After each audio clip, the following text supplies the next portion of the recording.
చూడండి, మూడంతా ఒకటేనా? కింద ఉంది ఏమన్నది? గొప్పవాడాయను.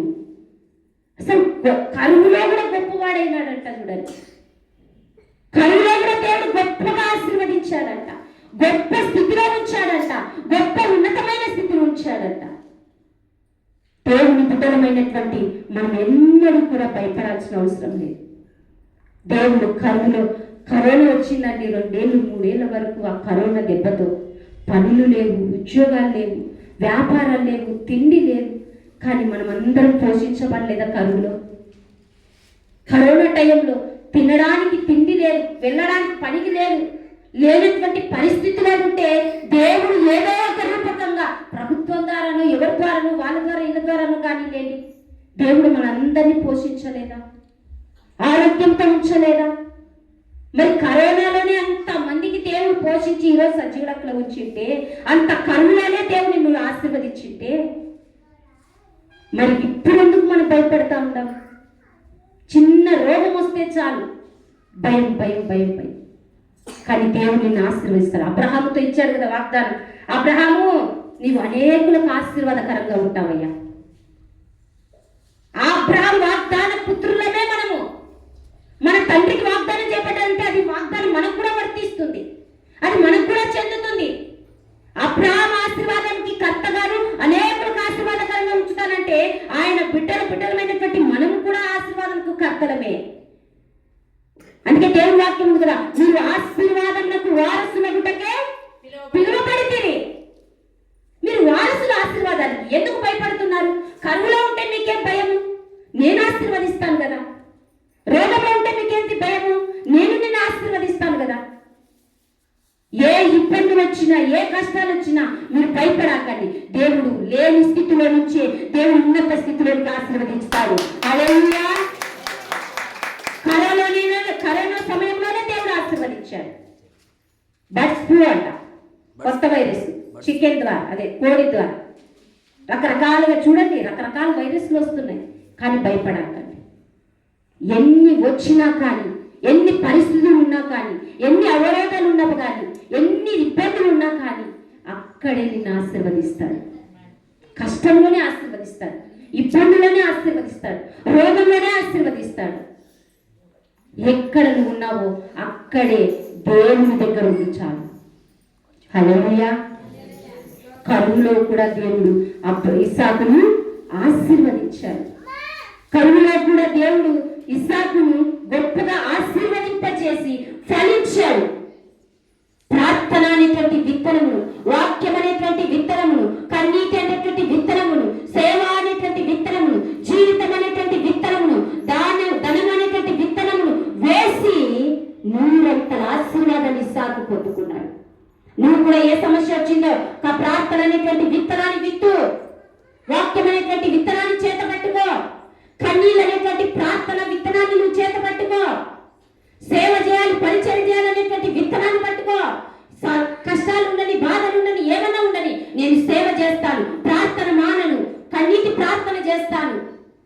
ఒక నిర్ణయం తీసుకో, నా జీవితమే ఒక విత్తనంగా దేవుడికి సమర్పిస్తానని అనుకో, దేవుడు 100 నీ జీవితాన్ని ఆశీర్వదిస్తాడు. హల్లెలూయా. అందుకే ఇస్సాకు అక్కడే ఆ దేశమంటే, ఆ సంవత్సరమే, ఆ కరువులోనే విత్తనం వేసి ఆశీర్వదించబడ్డాడు. కరువులో ఉన్నప్పుడు దేవుడు ఆశీర్వదించే దేవుడైనాడు. 26వ అధ్యాయం 4వదిగా, ఆదికాండం 24వ అధ్యాయం 26వ అధ్యాయం 13వ వచనం. అతడు మిక్కిలి గొప్పవాడగు వరకు క్రమముగా అభివృద్ధి పొందుచూ వచ్చెను. హల్లెలూయా. 4వది తెలుసా? ఇస్సాకు కరువులోనే ఎలా ఉన్నాడంటే అభివృద్ధికరంగా ఉన్నాడు. చూడండి, క్రమంగా అంట. అంటే ఆ సంవత్సరం ఒక్కటే కాదంట, ఆ కరువులోనే కాదంట. ఇస్సాకు బ్రతికినటువంటి సంవత్సరాలు, కరువు వచ్చింది, కరువు పోయింది, కరువు పోయినా కానీ వేరే ప్రాంతానికి వెళ్ళిపోయాడు, దేశం విడిచి పరదేశంగా ప్రయాణం చేస్తున్నాడు. ఎక్కడ ఇస్సాకు ఉన్నప్పటికీ కూడా క్రమముగా సంవత్సరం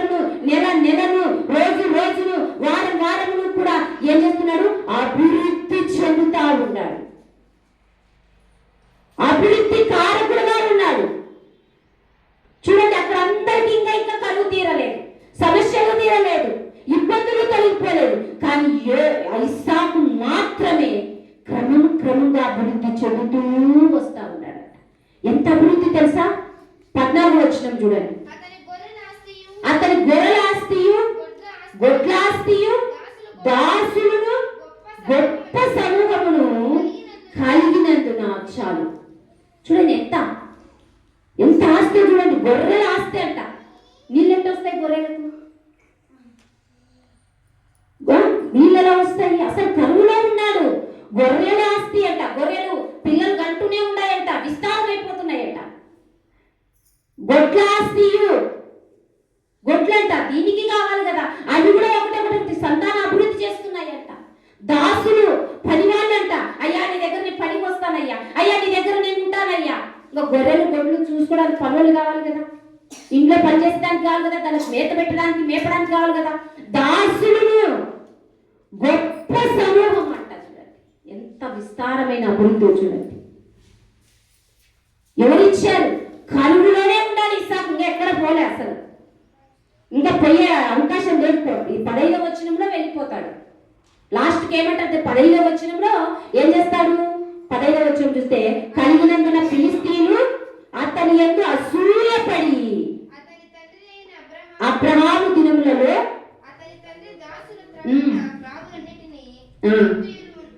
చూడండి ఆ 15వ వచనం ఏంటంటే, తన తండ్రి అబ్రహాం దినములు తవ్వించినటువంటి బావులను గూడ్ చేస్తారండి. అంటే అక్కడ ఫిలిష్తీయులు ఏం చేస్తారు తెలుసా? నాయనా ఇంకా చాలా నాయనా, నువ్వు మా దేశంలో ఉన్నది, మేమేమో కరువుతో ఉంటే నువ్వు ఇంత అభివృద్ధి చెందుతున్నావే, ఇంత బాగా ఉండావే, నువ్వు మా దేశాన్ని విడిచిపెట్టి వెళ్ళిపోవాలి. అసూయపడ్డారంట.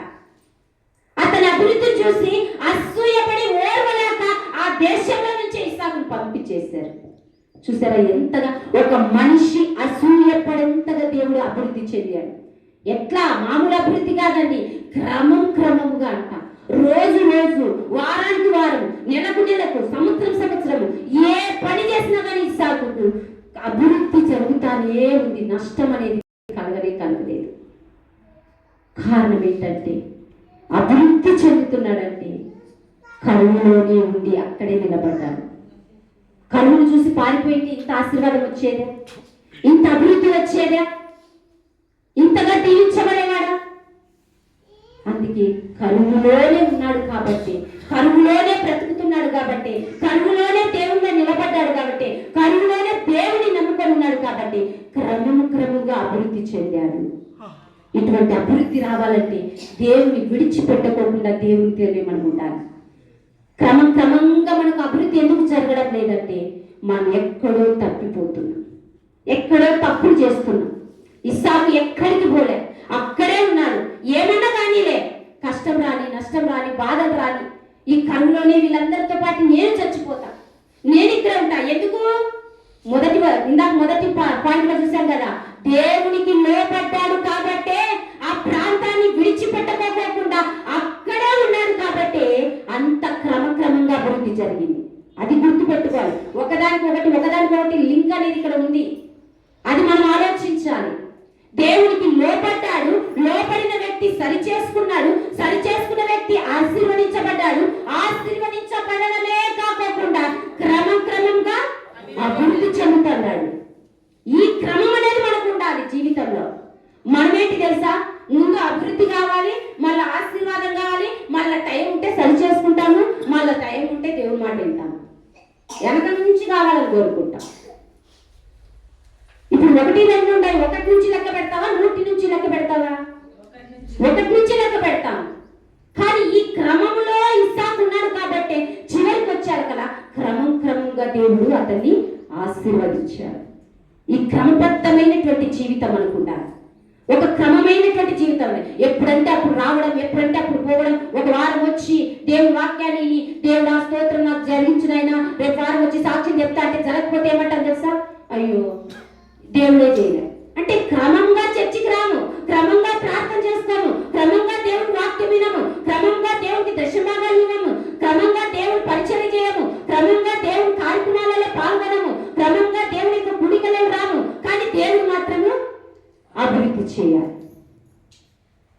మనం అన్ని క్రమంగా చేసుకుంటూ వెళ్తేనే కదా, అన్ని క్రమంగా ఉంటేనే కదా దేవుడు నీ జీవితంలో అభివృద్ధి చెందేది. నువ్వు క్రమము లేకుండా, అందుకే మత్తయి సువార్తలో ఉంది కదా, ఏమని రాయబడిందని తెలుసా? అక్రమము చేయవారా మీరెవరో నాకు తెలియదు, నా ఎదురు నుండి పోండి.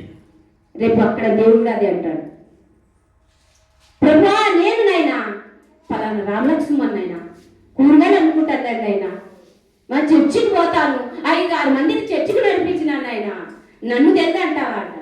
రామలక్ష్మ నువ్వు నాకు ఎవరో తెద్దు పోమ్మా అంటాడు. నిద్రపోతుందని ఆ పేరు ఎత్తాను. నువ్వెవరో తల్లి నాకు తెలియదు తల్లి. చూసారా, ఒక క్రమంగా ఎన్ని చేసినప్పటికీ నీ దేవుడు కోరుకునేది అది కాదు, ఒక క్రమాన్ని కోరుకుంటున్నాడు. నువ్వు ఒక క్రమంగా ఉన్నప్పుడే క్రమంగా దేవుడు ఆశీర్వదిస్తూ వస్తాడు. ఎలా పడితే అలా మనం జీవిస్తూ, ఎలా పడితే అలా ఉంటూ, లోకంలో ఒక రకంగా మందిరంలో ఒక రకంగా, ఇలాంటి కాకపోకుండా ఒక క్రమబద్ధమైనటువంటి జీవితంలో ఉంటే దేవుడు అంతకంతకు అభివృద్ధిని ఆశీర్వాదాన్ని ఇస్తాడు. ఇస్సాకు అంత గొప్పగా ఆశీర్వదించబడడానికి ఎంత గొప్ప తెలుసా? అబ్రహాము దేవుడు, ఇస్సాకు దేవుడు అంట. చూడండి, దేవుడుగానే వెలుగొన్న పడ్డాడు. కారణం ఏంటంటే ఆయన ఒక క్రమమైనటువంటి జీవితం తన తండ్రి దగ్గర నుంచి నేర్చుకున్నాడు. తన తండ్రి దేవుడి దగ్గర నుంచి నేర్చుకున్నాడు. అందుకే తరతరాలకు అబ్రహాము దేవుడు, ఇస్సాకు దేవుడుగా వెలుగొనడానికి కారణం ఏంటంటే ఒక భక్తి జీవితంలో తన జీవితంలో ఒక క్రమం కలిగి ఉన్నాడు. కాబట్టి అంతగా దేవుడు ఆశీర్వదించాడు. అసూయపడేంతగా ఆశీర్వదించాడు. ఇతరులు పళ్ళు వరకెంతగా దేవుడు ఆశీర్వదించాడు. నిజంగా ఇటువంటి ఆశీర్వాదం మనకు కావాలంటే మనం దేవుడిలో క్రమమును కలిగి జీవించే వారంగా ఉంటాం. క్రమంతో మనం బ్రతికినట్టయితే దేవుడు గొప్పగా మనం ఆశీర్వదించేవాడే ఉన్నాడు. 5వది చెప్పుకొని మనం ముగించుకుందాం. 5వదిగా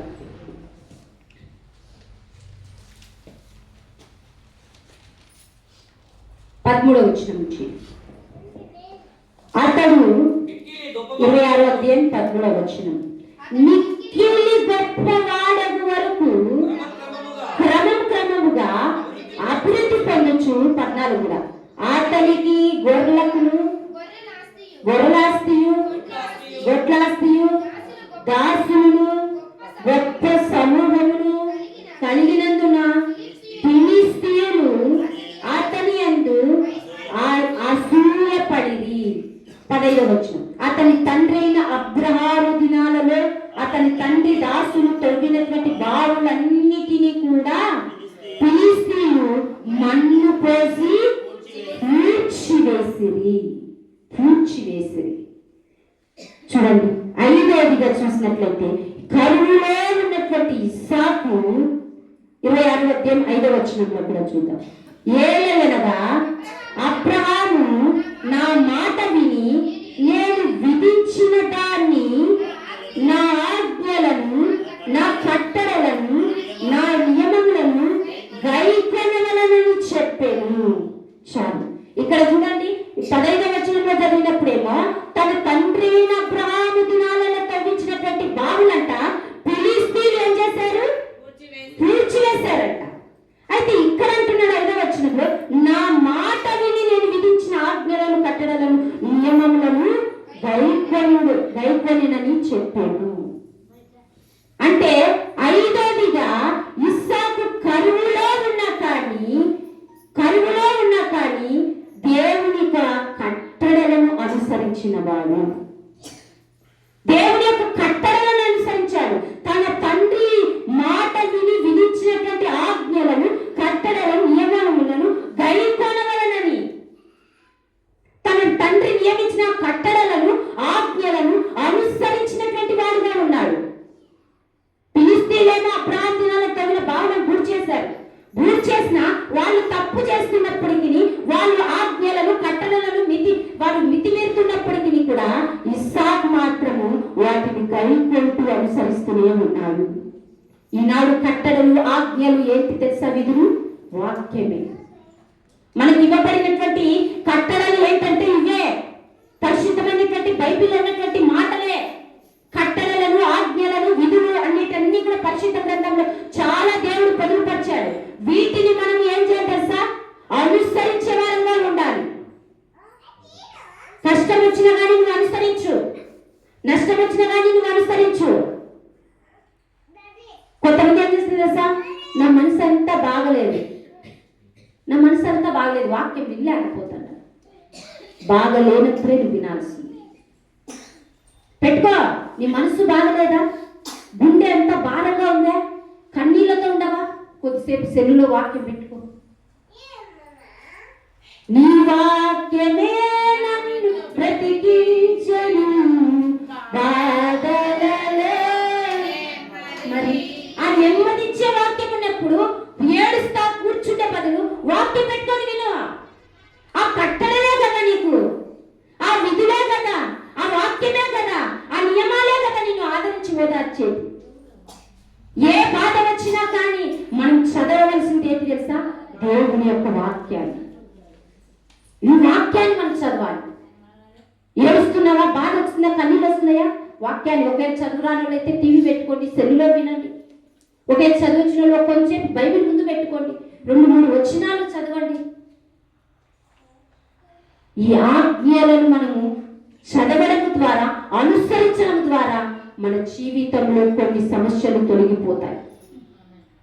ఒక ఆయన బల్బు కనిపెట్టినటువంటి బల్బు ఎవరు కనిపెట్టింది?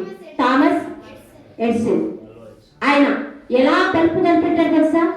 చాలా మనోవేదంతో అన్నారంట. అందరూ అన్ని కనిపెడుతున్నారే, నేనేం కనిపెట్టలేకపోతున్నానే, ఏం చేయలేకపోతున్నానే అనేసి బైబిల్ చదువుతా ఉంటే దేవుడు చదువుతున్నటువంటి సమయంలోనే వాక్య భాగాన్ని బట్టి ఒక ఆలోచన ఇచ్చాడు. ఆ ఆలోచన బట్టి బల్బును ఈరోజు కనిపెట్టాడు. ఇంకొక ఆయన పెట్రోల్ బావులు ఎలా కనుక్కున్నారో తెలుసా? బైబిల్ చదువుతా ఉన్నాడంట. ప్రతిరోజు క్రమం తప్పకుండా బైబిల్ చదువుతా ఉంటే ఆదికాండం అయిపోయింది, నిర్గమాకాండంలోకి వచ్చాడు. నిర్గమాకాండం చదువుతా ఉంటే ఫలానా ప్రాంతంలో ఫలానా స్త్రీ జమ్ము పెట్ట తయారు చేసింది. ఆ జమ్ము పెట్టకు కావాల్సింది ఏంటి? కీరు కదా. ఆ కీరు కావాలంటే ఏం కావాలి? పెట్రోల్ కావాలి కదా. ఆ పెట్రోలు అక్కడ ఉందేమో అని ఆ ప్రాంతానికి పోయి తవ్వినప్పుడు అంట అక్కడ పెట్రోల్ బాబులు బయటకు వచ్చి పెట్రోల్ అమ్ముకొని పెద్ద వ్యాపారవేత్తగా విస్తరించి అభివృద్ధి చెందారు. కారణం ఏంటి తెలుసా? బైబిల్ చదవడం ద్వారా, బైబిల్ అనుసరించడం ద్వారానే. చూసారా? బల్బులైతేనేమి, పెట్రోల్ అయితేనేమి, ఇంకా చాలా రకరకాల వాటినన్నిటిని కనిపెట్టగలిగినారంటే కారణం ఏంటి తెలుసా? పరిశుద్ధమైనటువంటి బైబిల్. అందుకే ఈ బైబిల్ అనుసరించాలి. బైబిల్ ఏం చెప్తుంది? మనుషులు చెప్పేది, జ్యోతిషుడు చెప్పేది, బాబాలు చెప్పేది, మంత్రాలు సూత్రాలు అవి ఇవి చెప్పేది అవి కాదు మీరు కావాల్సింది. బైబిల్ ఏం చెప్తుంది? నేను ఎలా పాటించాలి, ఎలా నడుచుకోవాలి, ఏమి చేయాలి, శుభకార్యాలు ఎలా చేయాలి, ఏ కార్యక్రమాలు ఎలా చేయాలి, బైబిల్ ఏం చెప్తుందని బైబిల్ అనుసరించి మనం నడుచుకునే వారంగా ఉండాలి. క్రైస్తవులందరూ ఏం చేస్తున్నారు తెలుసా? బైబిల్ అనుసరించుకోకుండా, కట్టడలు అనుసరించుకోకుండా, దేవుని నియమాలను అనుసరించుకోకుండా పక్కన పెట్టి మనుషుల దగ్గరికి వెళ్ళి జ్యోతిష్యాలు చూపించుకుంటాడు, మనుషుల దగ్గరికి వెళ్ళి దినాలు చెప్పించుకుంటా ఉంటాం, మనుషుల దగ్గరికి వెళ్ళి ముహూర్తాలు పెట్టించుకుంటున్నాం, మనుషుల దగ్గరికి వెళ్ళి దిష్టి పోస్టి అన్ని తీపించుకుంటా ఉంటాం. ఇది పక్కన పెట్టేశాము. మళ్ళీ ఏమంటాం తెలుసా? ఇన్ని చేసి దేవుడు నాకేం చేయాలి? 10 ఏళ్ళు అయింది రక్షణకు. ఎందుకు చేస్తాడు? నువ్వు చేసేది ఏంటి అసలు? బైబిల్ అనుసరించాలి, కట్టడలు అనుసరించాలి, నియమాలు అనుసరించాలి. ఇస్సాకు చూడండి, తన తండ్రి మాటను విని నియమించిన వాటిని గైకొంటున్నాడు, అనుసరిస్తున్నాడు. మొన్న ఒక ఆమె ఇంటికి పోతే పాప ఉంది, చిన్న పాప ఉంటే ఆ పాప దగ్గర కత్తి, పొరక పుల్లలు ఏందో ఒక కట్టె తెచ్చింది. ఏ కట్టెను తెచ్చింది. ఏమంటే చెట్టుని తగులుకోకుండా పాపకు పెట్టినాను. మళ్ళీ మంచి ప్రార్థనాపరాలే, మంచి పాట పాడుతుంది, మళ్ళీ అన్నీ చేస్తుంది. ఏమంటే మేము వచ్చాక దుప్పటేసి కప్పేస్తుంది. పాస్టర్ మనీ చూస్తుంది కదా, నువ్వు దుప్పటి కప్పినా చూస్తుంది, కిచెన్లోకి పోయి హాట్ బాక్స్లో పెట్టి మూత వేసినా చూస్తుంది, మంచం కిందికి దొప్పినా చూస్తుంది. మన తర్వాత నేనేం మాట్లాడలే, ప్రార్థన చేశాను, వచ్చేసాను. ఎందుకంటే వారి నమ్మకం వారిది. కార్యాలు చేసేవాడు దేవుడే. వారు అదే ఏది విత్తుతామో అదే కోస్తాము. ఎందుకంటే చూసిన వెంటనే మనం చెప్పామనుకోండి, వాళ్ళకి అర్థం కాదు, చెప్పినా ప్రయోజనం లేదనిపించేసింది. ఎందుకో చెప్పాలనిపించలే, నేను చిన్నగా ప్రార్థన చేసేసి వచ్చేసాను. చూసారా? కార్యాలు కార్యాలు జరగకపోవడానికి కారణం ఏంటంటే మనం కట్టడలను, ఆజ్ఞలను, నియమాలను అనుసరించకపోవడమే. బైబిల్ని అనుసరించాలి. గొప్ప గొప్ప భక్తులు దావీదు ఉదాహరణకు చూస్తే, దావీదట యుద్ధానికి వెళ్తున్నప్పుడు దేవుని దగ్గర నిలబడి సేవకుని దగ్గర ప్రార్థన చేయించుకొని, దేవా నేను యుద్ధానికి వెళ్ళాలా వద్దా విచారించాడట దేవుని దగ్గర. నేను యుద్ధంలోకి వెళ్ళాలా లేదా, వాళ్ళని చంపాలా లేదా. దేన్ని అనుసరించారు? పరిశుద్ధ గ్రంథంను అనుసరించే దేవుని దగ్గర మోకరించాడు. దేవుడు నో అన్నప్పుడు వెళ్ళలేదు, వెళ్ళన్నప్పుడు వెళ్ళి యుద్ధం చేసినప్పుడు దేవుడు గొప్ప విజయాన్ని ఇచ్చాడు. అందుకే ఏ కార్యక్రమం చేసినా మీరు ఎవరి మాటలు అనుసరించాకండి, ఎవరి మాటలు వినాకండి. పరిశుద్ధ గ్రంథంలో మేము చేస్తున్న విధానం ఉందా లేదా, మేము చేస్తున్న పద్ధతి ఉందా లేదా అని తెలుసుకొని దీనిని అనుసరిస్తే నిజంగా ఇస్సాకులాగా 100 ఫలాన్ని పొందుకుంటారు. హల్లెలూయా. అంత ఫలము మనకు రావాలంటే ఇంత దీనిని మనం పాటించే వారంగా ఉండాలి. ఏదైనా చేయండి, ఏది చేసినా ఇందులో ఉందో లేదో చూసుకోండి. ఒకసారి మీకు తెలియదా, సేవకుని అడిగి తెలుసుకోండి. చూద్దామా, ఒకసారి రిపీట్ చేసుకుందామా. కరువులో ఉన్నటువంటి ఇస్సాకు ఎలా ఉన్నాడు? అసలు కరువులోనే ఉన్నాడు, కానీ 100 ఫలం, ఆ సంవత్సరం అంతా 100 ఫలం పొందుకున్నాడు ఇస్సాకు. కారణం ఏంటంటే మొట్టమొదటిగా ఏం చేశాడు? దేవునికి లోబడ్డాడు. దేవునికి లోబడిన వెంటనే ఏం చేశాడు? తన లోపాలన్నిటిని ఏం చేశాడు? సరి చేసుకున్నాడు. సరి చేసుకున్నాడు. అంతటనే బాగుందా? సరి చేసుకున్న తర్వాత మళ్ళీ ఏం చేశాడు? ఆశీర్వాదం. ఎప్పుడైతే సరి చేసుకున్నాడో ఆ సరి చేసుకున్న వెంటనే దేవుని యొక్క ఆశీర్వాదం అతనికి వచ్చింది. ఆశీర్వాదించబడినటువంటి అతడు 4వది ఏమైనాడు? క్రమముగా అభివృద్ధి చెందాడు. అభివృద్ధి చెందినటువంటి వాడు లాస్ట్కి ఏం చేశాడు? దేవుని ఆజ్ఞలను అనుసరించాడు. చూసారా, ఒక్కదానికి ఒకటి ఎంత లింకుందో. ఆ పిల్లలతో ఆడుకోండి, లేకపోతే ఏదో ఒకటి చేయండి. మీరు అందరూ ఏంది ఆ పాప సర్కేస్ చేస్తాను చేసిన తీసుకురావద్దు. రేపు వారం నుంచి చెప్తున్నా, నేను చాలా డిస్టర్బ్ అయిపోతుంది. అసలు వాక్యం అడిగిటాను లక్ష్మక్క, నువ్వు ఒకరోజు చెప్పు ఒకసారి.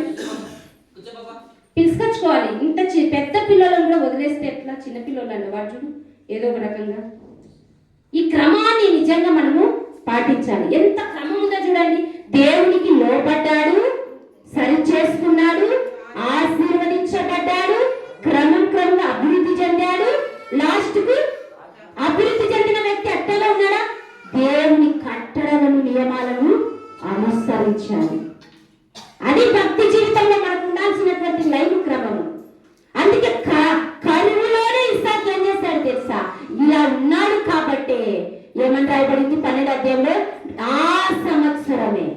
ఈ సంవత్సరమే 100 ఫలాన్ని దేవునికి ఇస్తాడు. 100 ఆశీర్వాదం దేవునికి ఇస్తాడు. యోబుకు 2 ఆశీర్వాదాలు ఇచ్చినట్టు నీకు 100, 30, 60, 100 ఫలము దేవుడు నీకు అనుగ్రహిస్తాడు. ఈ ఫలము రావాలంటే, ఈ ఆశీర్వాదం రావాలంటే, ఈ అభివృద్ధి రావాలంటే మనం సరి చేసుకొని సరిదిద్దుకునేటువంటి వారు కూడా. హల్లెలూయా. మోకరించుదాం. కరువులో కూడా ఇస్సాకు ఎలా ఉన్నాడో 5 విషయాలను మనం నేర్చుకున్నాం. నిజంగా ఈ క్రమాన్ని, ఈ పద్ధతిని మనం కలిగి ఉన్నట్లయితే మనం కూడా ఎన్ని కరువులు వచ్చినా, ఎన్ని సమస్యలు వచ్చినా, ఎన్ని కన్నీళ్ళు వచ్చినా, ఎన్ని వ్యాధులు వచ్చినా, ఎన్ని వీడైనటువంటి ఆపదలు వచ్చినా కానీ దేవుడు అక్కడనే నిన్ను స్థిరపరిచేవాడే ఉన్నాడు. అక్కడనే నీకు 100 ఫలములు ఇచ్చేవాడే ఉన్నాడు. ఒకసారి మోకరించి ప్రార్థన చేసుకుందాం. హల్లెలూయా, హల్లెలూయా, హల్లెలూయా, హల్లెలూయా, హల్లెలూయా. యేసయ్యా స్తోత్రం. మోకరించుదాం. అందరూ మోకరించి విన్న వాక్యాన్ని బట్టి ఇస్సాకు చూడండి, కరువు కాలంలోనే ఉన్నాడు. బహు భయంకరమైనటువంటి మరొక కరువు తన తండ్రి కాలంలో, అబ్రహాము కాలంలో వచ్చిన కరువు కంటే బహు భయంకరమైన కరువు వచ్చిండగా, అయితే ఇస్సాకు ఆ కరువులోనే అక్కడే ఎంత కష్టం వచ్చినా, ఎంత ఇబ్బంది వచ్చినా, ఎంత బాధ అనిపించినా, తిండి లేకపోయినా, వస్త్రాలు లేకపోయినా, నీరు లేకపోయినా, సంపాదన లేకపోయినా కానీ కరువులోనే అక్కడే ఇస్సాకు నిలబడిపోయాడు, అక్కడే ఉండిపోయాడు. అయితే కరువులో ఉన్న ఇస్సాకును బట్టి దేవుడు 100 ఫలమును అనుగ్రహించాడు. ఈరోజు దేవుడు నీతో కూడా మాట్లాడుతున్నాడు. ఏ కరువులో నువ్వు ఉన్నావు? ఈ 5 విషయాలు కలిగి ఉండు. కరువులో ఉన్న ఇస్సాకును దేవుడు 100 ఫలం ఇచ్చినట్టుగా నీకు కూడా 100 ఫలం ఇస్తాడు. ఈ 5 విషయాలు నువ్వు కలిగి ఉంటే నిజంగా దేవుడు గొప్పగా ఆశీర్వదించేవాడు. హల్లెలూయా, హల్లెలూయా, హల్లెలూయా. యేసయ్యా స్తోత్రం, స్తోత్రం, స్తోత్రం, స్తోత్రం, స్తోత్రం, స్తోత్రం. పరిశుద్ధుడా, విన్న వాక్యాన్ని బట్టి ఒక్కసారి మనం సరి చేసుకుందాం. ఒక్కసారి మనం సరిదిద్దుకుందాం. ప్రభువా, ఇస్సాకు కరువులోనేనైనా నీకు లోబడ్డాడు నైనా. నిజంగా నీవు లోబడినటువంటి ప్రజలను తండ్రి నేను తన ఉగ్రత నుంచి తప్పించేవాడు, రోగం నుంచి, వేదన నుంచి, శ్రమల నుంచి నైనా, సమస్యల నుంచి తప్పించేవాడు నైనా. ఈ రోజు నుంచి నీకు లోబడేటువంటి జనాంగంగా, లోబడేటువంటి బిడ్డగానైనా, లోబడేటువంటి తత్వమునైనా, లోబడి జీవించే తన జీవితాన్నినైనా నాకు అనుగ్రహించమని అడుగుతున్నాను. దేవా, ఇస్సాకు కరువులోనే సరి చేసుకున్నాడయ్యా. నిజమే, ఎన్నో నేను తప్పులు చేశాను, తప్పులు చేస్తూనే ఉన్నాను. వాటిని తప్పు పెట్టుకోకుండా వాటన్నిటిని రోజులు పాత సన్నిధిలో ఒప్పుకుంటున్నానయ్యా. నా నోటి ద్వారా ఎన్నో తప్పులు చేశానయ్యా. నా చూపు ద్వారా ఎంతో తప్పులు చేశాను. నా ఒంటి ద్వారా ఎంతో తప్పులు చేశాను. నాకున్న వాటి ద్వారానైనా ప్రతి అవయవం ద్వారా నేను తప్పు చేశానయ్యా. ఆ తప్పులన్నీ ఒప్పుకుంటున్నా. ఆ తప్పులన్నీ రోజులు పాత సన్నిధానంలో ఒప్పుకుంటున్నాడు. ప్రభువా, ఇస్సాకు సరి చేసుకున్నాడు. తన తప్పు, తన బలహీనత రాజు దగ్గర బయటపడినప్పుడు దానిని ఒప్పుకొని విడిచిపెట్టాడు. కాబట్టి రాజు కూడా విడుదలనిచ్చాడు, స్వేచ్ఛనిచ్చి వారిని తప్పివేశాడు.